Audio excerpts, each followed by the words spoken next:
नमस्ते दोस्तों। आज की कहानी है जेठानी जी। सुधा, ये लो देव की किताबें, इस बार अंजलि के काम आ जाएंगी।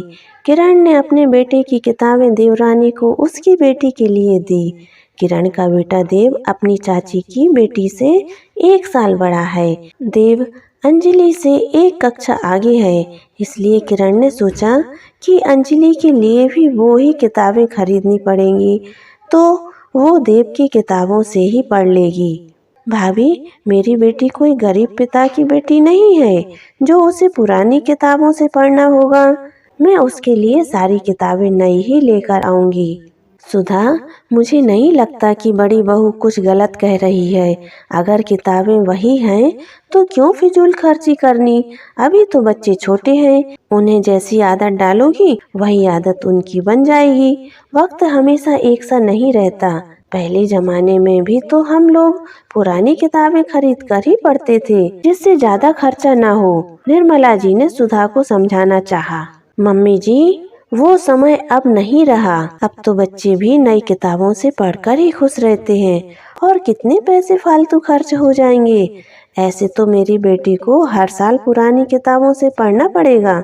उसके लिए कभी नई किताबें ही नहीं आएंगी। सुधा चिढ़कर बोली। सुधा की बात सुनकर सब वहाँ हैरान थे। एक घर के 2 बच्चे, जहाँ दोनों में कोई फर्क नहीं करता था। अंजलि तो देव की किताबें लेकर अक्सर पढ़ने बैठ जाती, लेकिन कभी ना तो देव ने और ना ही किरण ने कुछ कहा। देव तो पढ़ा भी देता था, लेकिन पता नहीं था सुधा के मन में इतना रूखापन होगा। किसी ने सोचा भी नहीं। फिर एक और आवाज आई। सुधा, यह क्या कह रही हो तुम? देव घर का बड़ा बच्चा है, अंजलि उससे छोटी है। छोटे भाई बहन अक्सर बड़े भाई बहनों की चीजों से काम चलाते हैं। अगर देव भाभी का नहीं तुम्हारा बेटा होता तो भी तुम क्या यही सोचती? क्या तब तुम बड़े बच्चे की किताबें छोटे को नहीं देती? सुधा का पति सोमेश बोला। सुधा को कोई जवाब नहीं सूझा तो उसने अपना फैसला सुना दिया। मैं कुछ नहीं जानती। मेरी बेटी पुरानी किताबों से नहीं, नई किताबों से ही पढ़ेगी। सुधा, अभी हमारा परिवार संयुक्त परिवार है और हम सब एक हैं। कोई तेरा मेरा नहीं है, और ना ही मैं ऐसा कुछ इस घर में होने दूंगा। हाँ, मैं गरीब जरूर नहीं, लेकिन अपने खर्चे सोच समझ कर ही करूँगा। अपनी बेटी को किसी चीज की कमी नहीं होने दूंगा, लेकिन इसको फिजूल खर्ची की आदत भी नहीं अपनाने दूंगा। अंजलि देव की किताबों से ही पढ़ेगी, यह मेरा फैसला है। सोमेश कहकर वहां से चला गया। सुधा देखती रह गई।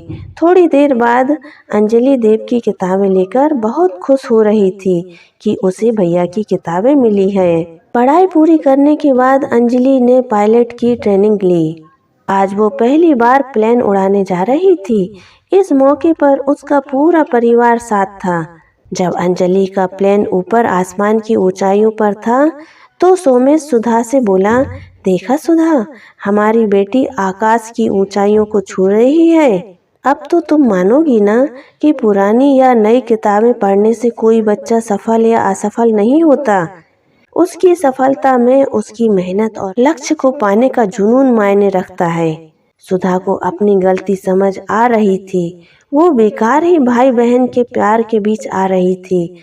आज देव ने इस मौके पर अपनी बहन अंजलि के लिए शानदार पार्टी रखी थी। वो अपनी बहन को बेइंतहा प्यार जो करता था। दोस्तों, कैसी लगी आपको यह कहानी? लाइक और कमेंट कीजिए, वीडियो को शेयर कीजिए। नए व्यूअर्स चैनल को सब्सक्राइब कीजिए।